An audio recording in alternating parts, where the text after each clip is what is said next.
Hey guys, it's Justin and Krista Welford, and it is Wednesday with the Welfords. Thank you for joining us again. Yeah, we're so glad you're here. This is actually a recording of a Zoom call we did of our last installment of our relationship series. So can't wait to get in there. We'll see you there. Hope you learned something. Hope it's valuable.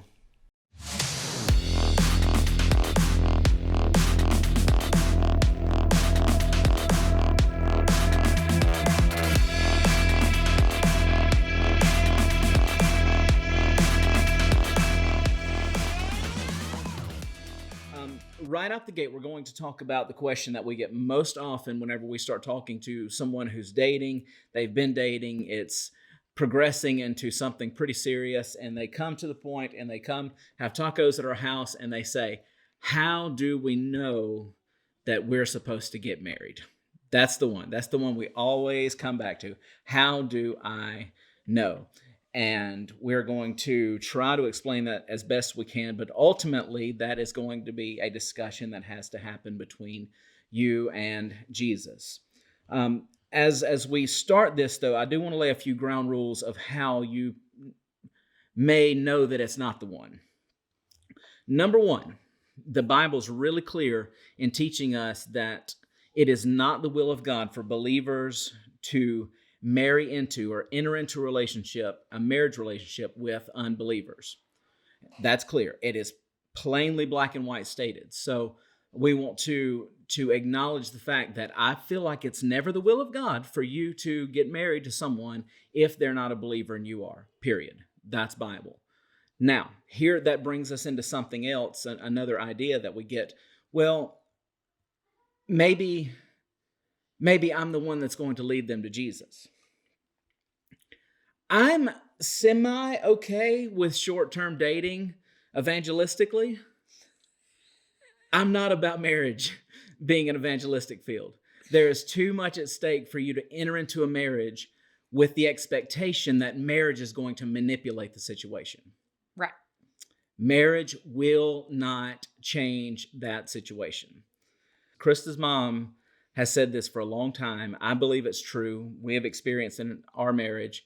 And she would say this, I've heard her say many times, discipling people, there's nothing better in the world than a good marriage. There's nothing worse in the world than a bad marriage. I would say from our perspective, that is absolutely true. I would, and I feel somewhat able to comment here because I would wish my marriage on anybody. Without hesitation, I would that everyone had the marriage that we have. And I feel like people look at us and think that we're fronting, that we're putting on some kind of fake thing. This is us. When you're around, this is us. When you're not around, it's probably worse in a lovey way than when you're around. We're not about the PDA, but we've got a really good marriage. We really enjoy being together. We've been together every single day. Yeah, we have. Since the middle of March. And I still love him, and I still want to be close to him. And I'm just really grateful that God has blessed us with that and that we've worked for that. You need to know going into your marriage that marriage exaggerates all of the good stuff. It gets even better. All of the stuff that you love about that person, it makes it even better. Marriage also exaggerates all the bad things in the person that you don't like, that get on your everlast nerve. It exaggerates that. It makes it 10 times worse. And so as we are dating and as you guys are moving into relationships that move toward marriage, and you're asking yourself this question, how do I know if it's the one? Number one, you've got to know that it meets biblical standard. If you're here with Jesus and they're somewhere else and they have no intention of walking with the Lord, it's not the will of God, period. As much as you try to make it be, well, it feels good in my heart, that's your heart will lie to you. That's Bible also. They must meet biblical standards. Do not marry to manipulate the situation. Getting married to fix a flaw in the relationship will do nothing but make that worse. Ultimately, it's not our job. It's not your pastor's job. It's not your parents' job. It's not your cousin's job. It's no one's job to tell you that you are in the right relationship and that you need to marry the person that you're with. Ultimately, you need to have a relationship with God that you can confirm with him, and he can confirm with you his blessing on that relationship. Absolutely.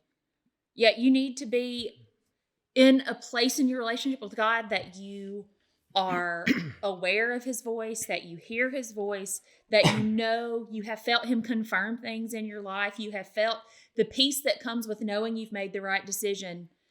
And the person you're with needs to be at that place too, so that you both can pray and feel that together from God alone.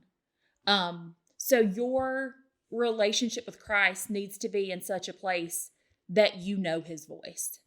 Because when it gets bad down the road, when it's hard, when things go crazy, when things don't go right, when you don't have enough money to pay the bills, when your kids are sick, when all of that happens, you have to have that peace in your heart that you know this is the one that God made for you to walk through this with you. So, yeah. You want me to continue? Yeah, keep going. Okay. You're good. I'm going to make a statement right here for a moment, and then we're going to bring it back in later where it fits. So in this, how do I know this is the person I'm supposed to marry? The statement is like our relationship with Christ and the depth of your relationship with Christ and the depth of your spouse's relationship with Christ can relieve the pressure of the relationship, can relieve the pressure of choosing or making the decision.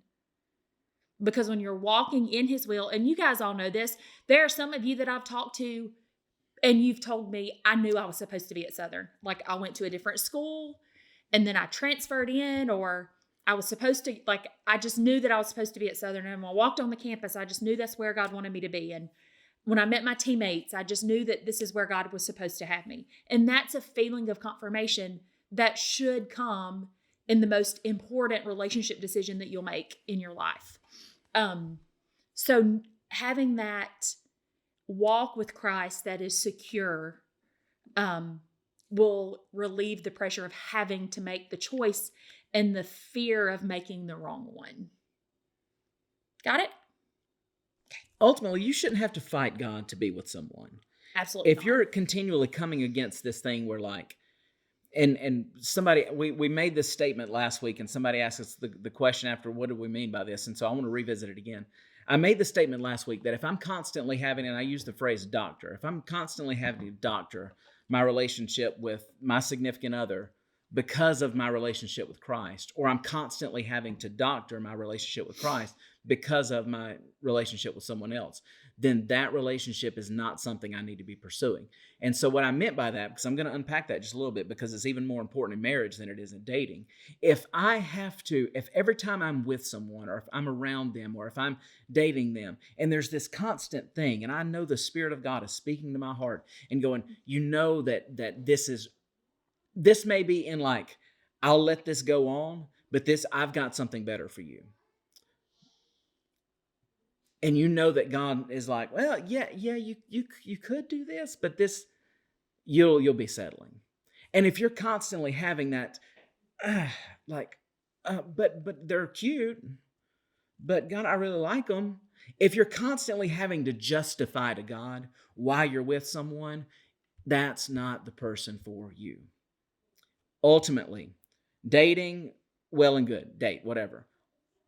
I'm concerned not so much with your dating life.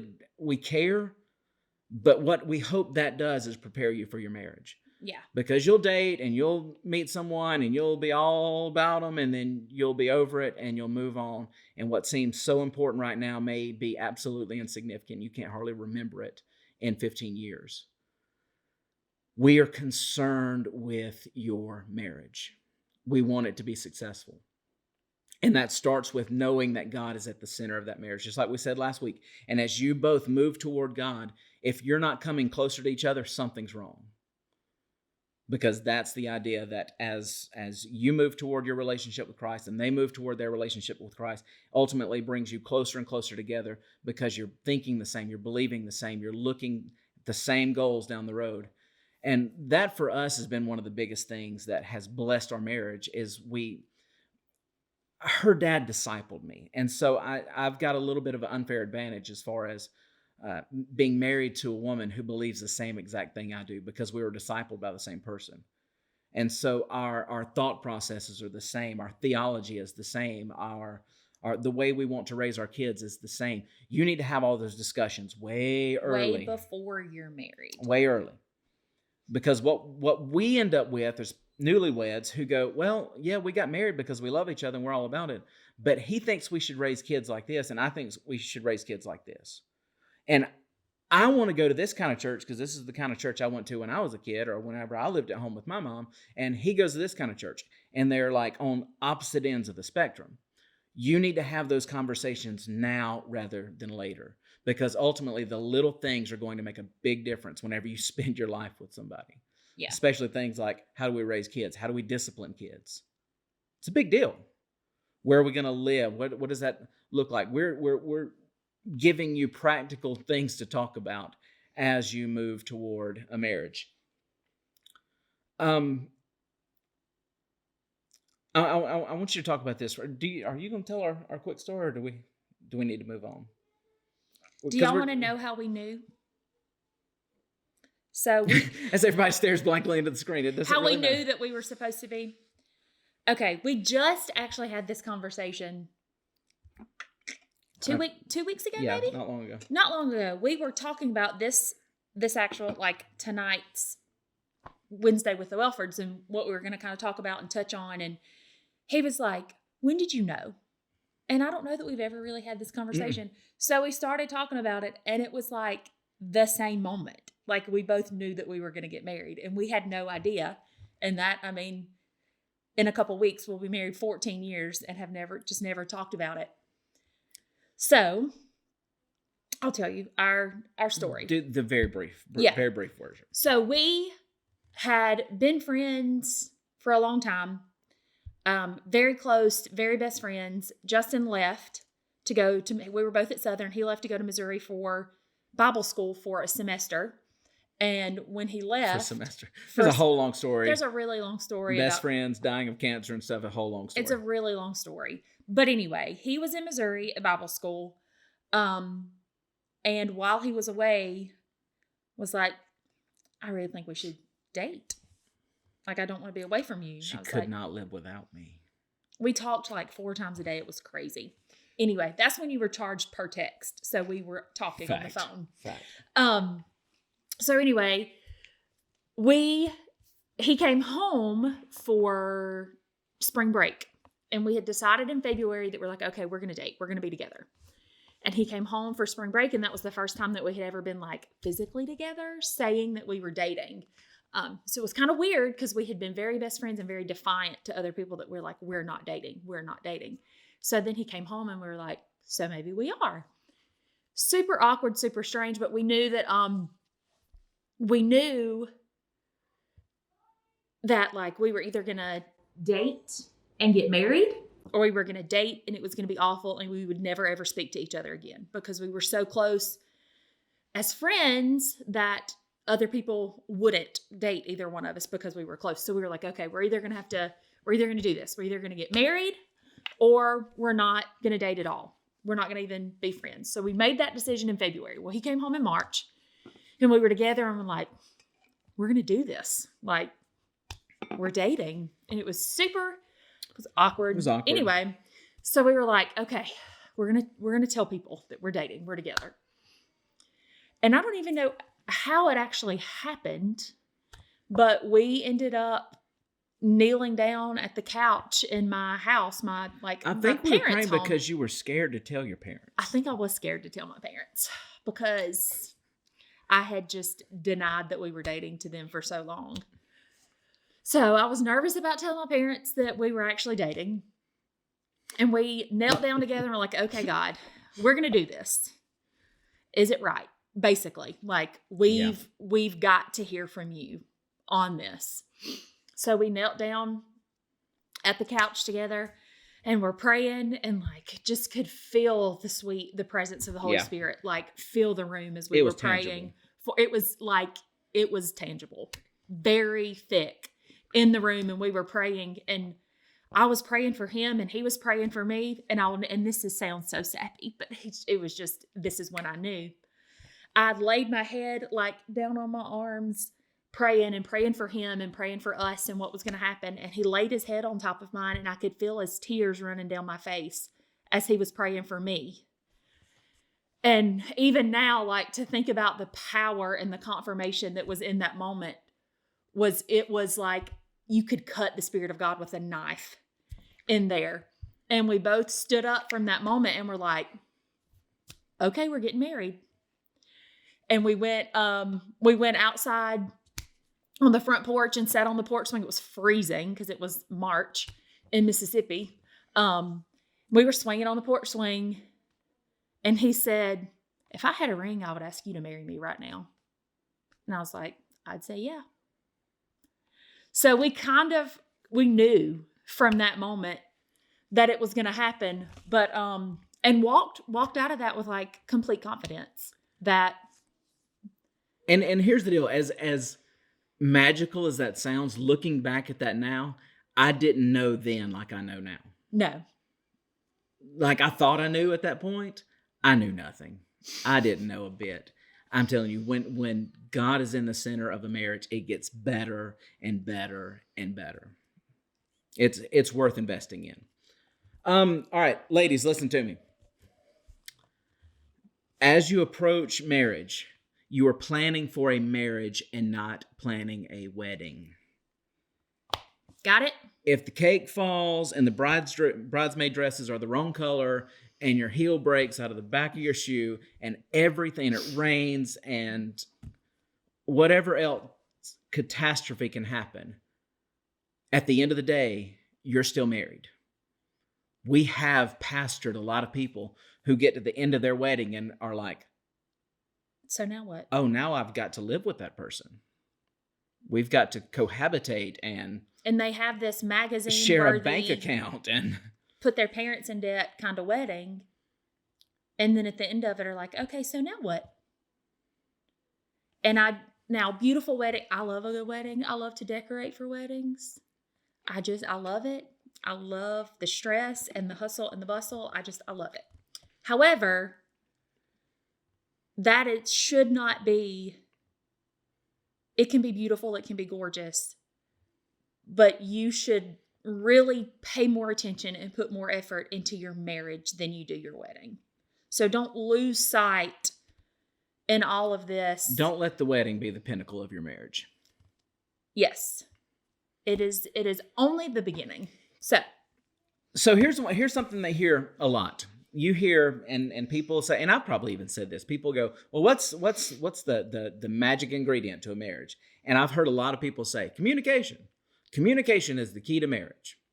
And I feel like, well, that's true. I feel like that is similar to saying that the key to staying alive is eating.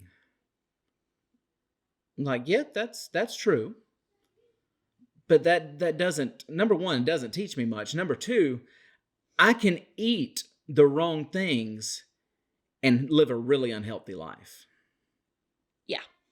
So while communication is the key to marriage, maybe not, I say it like this. We can communicate all day, every day, but if we're not communicating the right things, it doesn't matter. And so, yes, communication is absolutely imperative in marriage, but make sure you're communicating correctly. We talk every single day, but there are times when we're talking, and then there are times when we're actually saying things that matter. We're not just filling the room with air talking about who said what on Facebook, but we're actually talking about things that matter. Can I tell you what we see most often causing problems in marriage as far as communication goes, and that is unmet expectations. So one or the other in the marriage has an expectation of something that is not happening, and they're mad about it. They're upset, they're sad, they're depressed, they're angry, whatever the case is, because they've got an expectation that is going unmet. Expectations in a marriage should be stated. Yes. And that goes right in with this whole, my feelings may not be right, but they're real. You can put that under that same heading. You need to be able to communicate your expectations. Now, here's what happens. Sometimes people won't communicate their expectations because they're a little embarrassed to say it. They maybe have a little hesitation because they know that expectation is unrealistic. And so what happens then if I've got an expectation from her, but I won't tell her what I expect? And the reason I won't tell her what I expect, because I know it's an unrealistic expectation, I'm then holding her accountable to something, number one, that she doesn't know about, and number two, that she couldn't achieve even if she wanted to. And when it all comes out, I'm mad at her because she's not doing whatever, fill in the blank, and it's a personal issue that I have. It's something that I have not dealt with because I've got this unrealistic expectation that I won't state because I know it's ridiculous. And secondly, I'm expecting her to try to read my mind, and every time she doesn't do it, I punish her for it.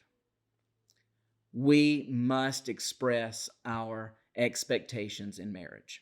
Absolutely. And when you come to the point where you realize, if you can't say it, it's probably unrealistic, and you need to change your expectations.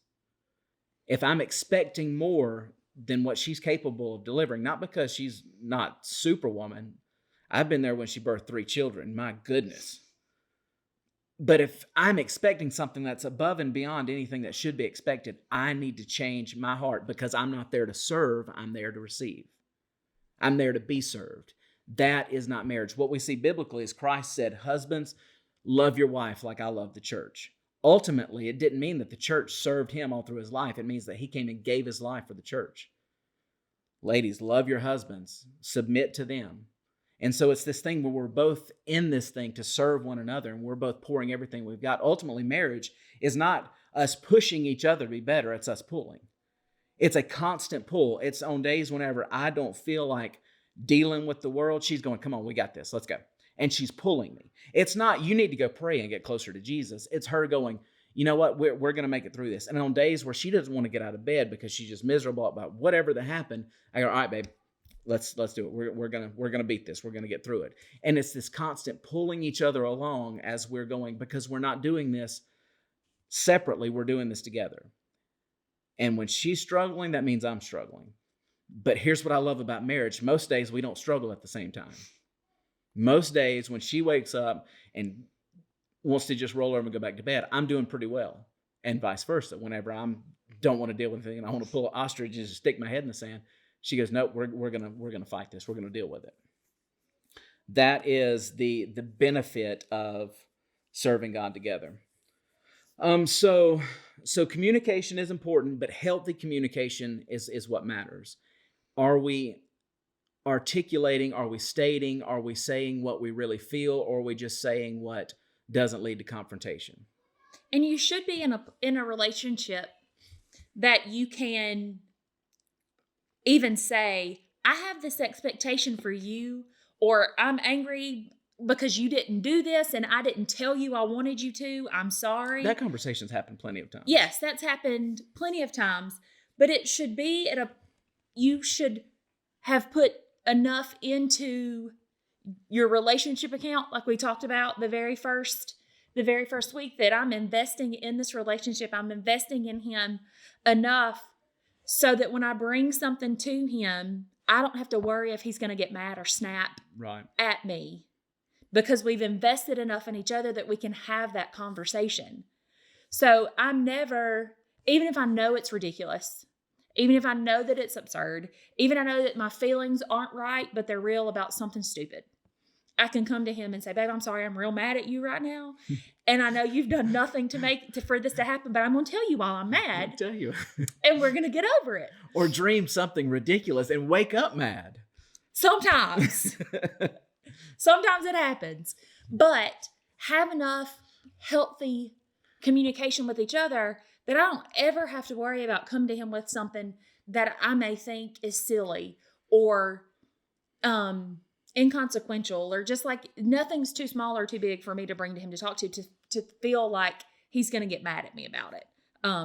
Because we're constantly investing in each other and understand each other. So the same way, like he can bring things to me and we can kind of talk them out, and even even if it's like, this is an unrealistic whatever, we can talk about it and kind of get to the root of it, or find out, a way around it, or just discussing it in communication, open discussion, and always feeling like we can talk to each other about anything is amazing. And that started in 2002, and we got married in 2006.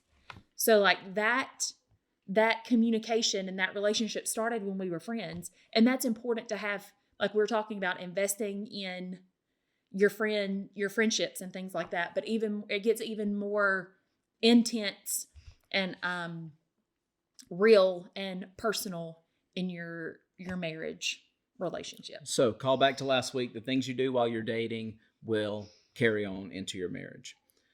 Ultimately, a marriage works well when you serve each other, when you are there to build into each other. So this plays exactly into what we've been saying, that love, number one, is a choice and not a feeling. If you don't get anything out of this whole series, get this: love is a choice and not a feeling. It's not an emotion. I don't wake up, I love to be around her, but I don't wake up emotionally charged up, ready to just love her to death every day. It's a choice. I mean, 90% of the time he does. Yeah. Because he loves me. It's a choice, though, and not a feeling. I made up my mind, not this morning, not yesterday, a long time ago. Yeah. It's not something I have to work myself up toward every day. I made my mind up a long time ago. I'm going to love her. And so love finds needs and meets it. Love serves. If you want a whole dissertation about it, go to 1 Corinthians 13. And it'll tell you all the things that love is. I'm not going to sit here and preach that to you. You can read it for yourself.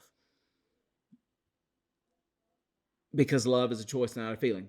Secondly, culture of honor. Same thing. If you can bring culture of honor into your marriage, why? Because a culture of honor, what do we say? We say it believes the best. We say it speaks the best. And we say it leaves people better than you found them. If I can believe the best about her, I'll quit assuming that she is not meeting whatever expectation I've got on purpose. If I'm speaking the best about her, I'm building her up and not tearing her down every chance I get. And if I leave her better than I find her every day, that's my job as a pastor, as the head of our household, as the pastor of my home. And she does the same thing for all of us, the whole house. And so it's important. I will call back to what Krista said just a little while ago. Our individual relationship with Christ relieves the pressure of our marital relationship. It takes all the pressure off. It takes all of the burden, all of the stress that we have to constantly I don't have to juggle her well-being and her emotional stability and her all of her insecurities or whatever it may be. I don't have to carry the weight of all that if our relationship with Christ stays where it should be. She doesn't have to deal with how critical and how condescending I can be sometimes if my relationship with Jesus is better. And there has been times when she goes, all right, you need to go pray. Because I get real critical, real pessimistic, real snarky, and real snappy. But when my relationship with Jesus is where it should be, it takes the pressure off of her. And the fact that we know each other well enough and we've invested in each other enough that when he gets to a place that he's like that, I can sense it almost immediately. Because of my relationship with God and his relationship with God, I can sense that at him, and I'll be like, hey, babe, you need some time by yourself. You need to go pray. And I can catch that at the root and not get mad because he's pessimistic or get mad because he's snarky. Right. And then I hold all of that in. And then 2 months later, we're not talking to each other and we're arguing when it can be nipped in the bud way back at the beginning. And that comes from us knowing each other well and from striving to be closer to Christ every day. Because the closer you draw yourself to Christ, the closer your spouse draws themselves to Christ, the easier it is for you guys to be together. Yep. And so we're going to leave you with this because we get this question a lot too. How do I know that fill in the blank, that person is not going to change in 5 years? And ultimately, you don't. I'm going to throw some pressure on you right here. Ultimately, you don't. This is called faith. And this is why we do marriages with God in the center. because it requires faith. It also requires what Krista said just then. It also requires me knowing her, investing in her, and seeing a tendency long before that tendency ever comes to any kind of fruition. People don't change overnight. Husbands don't get up and just walk out mad and leave and never come back, and they were happy as they could be the day before. It is a process. It is a long, difficult, hard road. And here's the deal. If I have Christ in the center of my relationship, ultimately, I've got to fight against the Spirit of God. Because what is the Spirit of God doing? The Spirit of God is drawing us, making us more like Jesus. That's his job, to make me holy, to make her holy. And so if we're both in that position, if I decide I'm walking away from that, I've got to fight not only her as she tries to make things work, I've got to fight against the Spirit of God to walk away. And listen, if there's two people I don't want to be against, it's Krista and the Holy Ghost. Like, that's a losing battle. You need to be investing in each other every single day in a marriage, because those things don't change overnight. Those things don't happen overnight. It's a process. Somebody stopped doing something, choosing a long time ago. But that's not going to be you guys. You are going to have healthy, successful, God-filled, Spirit-led, powerful marriages, and your kids are going to see it, and they're going to have the same thing, and your grandkids are going to see it, and they're going to have the same thing. How do we know that? Because we're believing it. Yeah. Because we are going to pour everything we've got into you, and we're going to believe that God's going to do the rest. Also, tidbit right here. If you are drawing closer to the Lord and that pulls you away from the person you're dating instead of closer to the person that you're dating, you probably need to have that conversation with them and say, look, I'm running full force to Christ. I need you to run toward him also. Because if you're growing in your walk with Christ and you're growing closer to him and you are feeling conviction and God is talking to you and all of these things are happening and you have to fight against that to date someone, then that's one of those signs we were talking about that's not the one for you. So put that in your pocket, put that in your notes. If you're chasing after Christ and it's pulling you away from the person you're dating, then that's probably a good sign that marriage would be an uphill battle and not be good.